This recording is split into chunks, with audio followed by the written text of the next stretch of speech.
नितेश कुमार। नितेश, आप मूलतः गोपालगंज बिहार से हैं? जी सर। अपनी शिक्षा के बारे में हमें कुछ बताइए। जी सर, मेरी जो प्राथमिक से 10वीं तक मैंने जो शिक्षा अपनी अलीगढ़ जनपद उत्तर प्रदेश से ग्रहण की है। उसके बाद मैंने 12th क्लास दिल्ली से सर्वोदय विद्यालय से किया है और ग्रेजुएशन मैंने आईपी यूनिवर्सिटी से किया हुआ है इंफॉर्मेशन टेक्नोलॉजी में। आईपी यूनिवर्सिटी ये दिल्ली में? जी। अच्छा, आप आईपी यूनिवर्सिटी से पढ़कर आए हैं। आपकी बात से लग रहा है कि आप बिहार से नहीं है, फिर आप गोपालगंज बिहार से क्यों बता रहे हैं अपने आप को?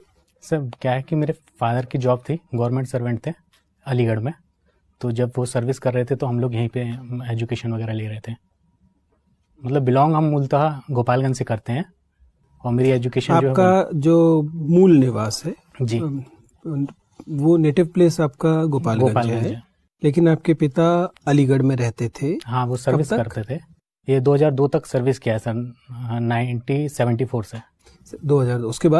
उसके बाद फिर हम लोग, पापा रिटायरमेंट हो गए तो वो वहाँ चले गए और हम भैया के साथ दिल्ली आ गए थे आगे तो की इसका एजुकेशन। मतलब you were actually never ever in Bihar? हाँ, वैसे मतलब एजुकेशन बैकग्राउंड तो नहीं रहा है बिहार का। नहीं, लेकिन आपका बिहार से कोई संपर्क भी नहीं रहा, क्योंकि आपके परिवार भी दरअसल यहीं रहता था। बीच में किसी रिश्तेदार के यहाँ जाते होंगे तो नहीं, होंगे। अपना घर है। हमारे ग्रैंडफादर रहते थे, 2003 में वो एक्सपायर हुए। उसके बाद से मेरी मदर और मेरे फादर अभी प्रेजेंटली गाँव में ही रहते हैं। अच्छा, तो आप कभी कभी जाते हैं उनके पास? जी। ओके, तो गोपालगंज की भाषा कौन सी है? सर भोजपुरी।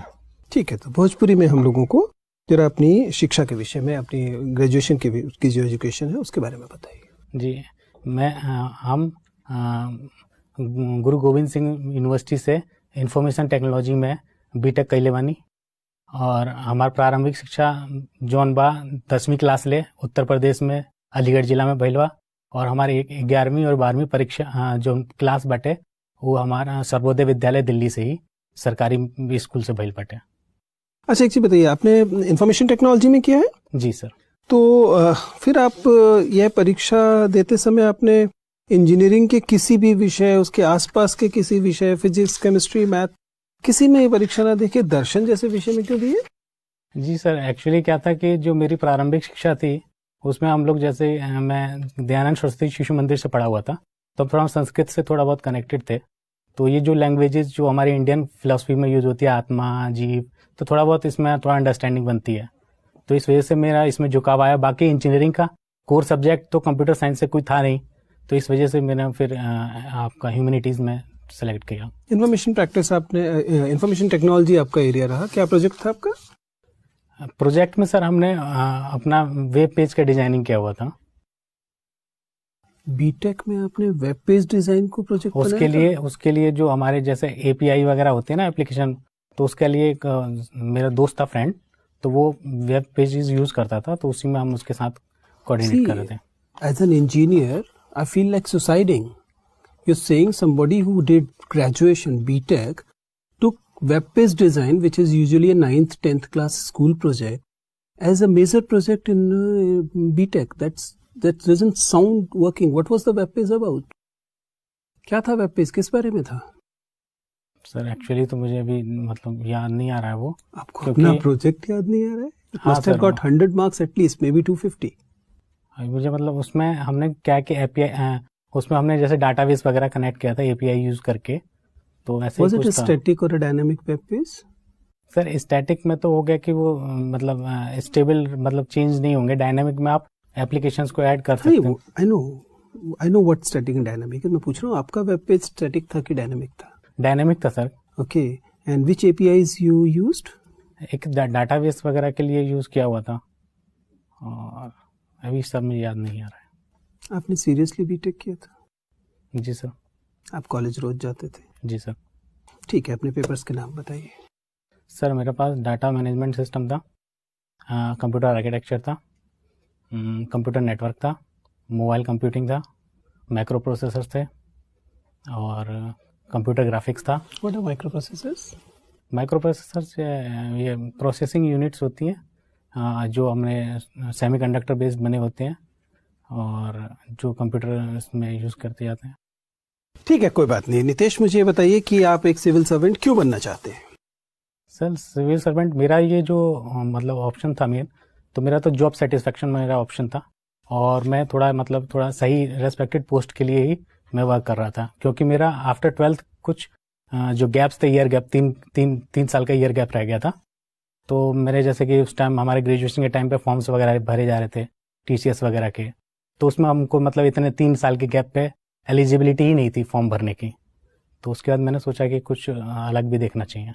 आपने किस इंजीनियरिंग कॉलेज से ये किया है? सर चौधरी ब्रह्म प्रकाश गवर्नमेंट इंजीनियरिंग कॉलेज। कहाँ पर है ये? सर जाफरपुर में, नजफगढ़ से लगभग। किस यूनिवर्सिटी से जुड़ा हुआ है? ये सर IP यूनिवर्सिटी से जुड़ा हुआ है। मुझे बताइए कि IP यूनिवर्सिटी के विषय में कुछ समझाइए। विश्वविद्यालय क्या है? सर गुरु गोविंद सिंह विश्वविद्यालय।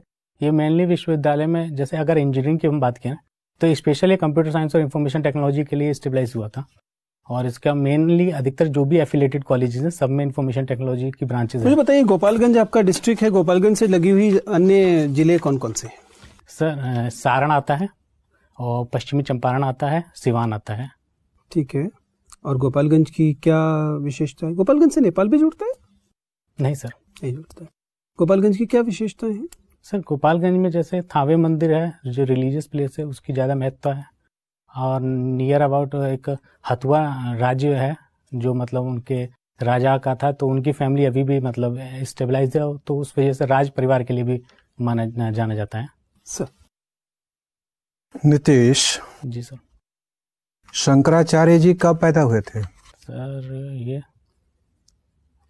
आइडिया नहीं सर। क्या दर्शन था उनका? सर अद्वैतवाद। क्या होता है अद्वैतवाद? सर अद्वैतवाद में यह है कि नॉन डुअलिज्म को वो करते हैं। वो कहते हैं ब्रह्म एक है और एवरीथिंग ब्रह्म ही है, सब कुछ ब्रह्म के सिवा कुछ नहीं है। राजनीतिक व्यवस्था पर उनके दर्शन का क्या प्रभाव बाद के समय में दिखता है? राजनीतिक व्यवस्था में आइडिया नहीं सर। क्या प्रशासनिक नैतिकता और प्रशासनिक कार्यक्षमता पर भी उस दर्शन का कुछ असर है, या क्या हो सकता है? प्रशासनिक कार्य क्षमता पे यह है कि आप जैसा उनका कहना था कि सब ब्रह्म है, तो आप एक इक्वलिटी देख सकते हैं। आप ऐसा समझें कि सभी लोग ब्रह्म हैं, सब में ब्रह्म है, तो आप इक्वलिटी को प्रमोट कर सकते हैं, जो कि प्रशासनिक सेवा में जरूरी है कि हम सबको इक्वल ट्रीट करें।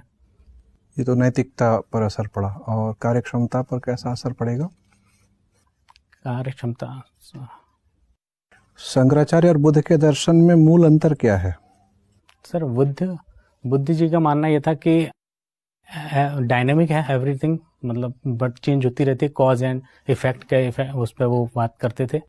और शंकराचार्य जी का क्या था कि ये रियलिटीज को 3 स्टेज में इन्हें डिवाइड कर रखा था। एक प्रतिभाषिक था, एक व्यावहारिक था, और एक पारमार्थिक था।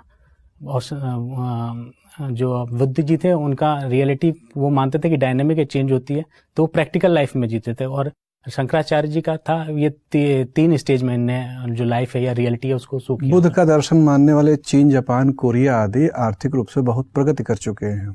जी सर। शंकराचार्य का दर्शन मानने वाले भारतीय समाज उतना उन्नत नहीं हो पाया है। क्या कमियां हैं शंकराचार्य के दर्शन में, या क्या खूबियां हैं बुद्ध के दर्शन में जो आर्थिक प्रगति को प्रभावित करता है? बुद्ध जी का जैसे दर्शन है तो उसमें वो स्केप्टिसिज्म और उल्टे जो क्वेश्चन अनवांटेड क्वेश्चंस को वो रिजेक्ट करते हैं, और वो प्रैक्टिकल लाइफ पे कहते हैं, इफ कॉज एंड इफेक्ट पे उस पर फोकस करते हैं मेनली। और शंकराचार्य जी के में है कि वो जैसे ज्ञान पाथ ऑफ नॉलेज के विषय में बात करते हैं, तो उसमें क्या है कि सभी लोग उसको अंडरस्टैंड नहीं कर पाते हैं।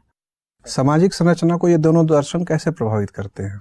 सामाजिक संरचना में जो बुद्ध जी का है उसमें हर सोसाइटी या हर सेक्शन के लोगों के लिए वो है, फॉलो कर सकता है कोई भी। और इसमें क्या है कि इसमें जैसे ज्ञान मार्ग, भक्ति मार्ग, जो आपका लास्ट अल्टीमेट गोल है, उसके लिए अलग धारणाएं हैं, ज्ञान मार्ग की, भक्ति मार्ग की। तो इसमें वर्ण व्यवस्था को शंकराचार्य के दर्शन ने कमजोर किया कि उसको मजबूत बनाया? इसमें समझ। हाँ, सबरीमाला विवाद में क्या लगता है, महिलाओं को, हर उम्र की महिलाओं को प्रत्येक मंदिर में प्रवेश कर जाना चाहिए कि कहीं कहीं वाजिब नियंत्रण होने चाहिए? सर जैसे सुप्रीम कोर्ट का जो वर्डिक्ट आया है उसमें तो सुप्रीम कोर्ट का कहना है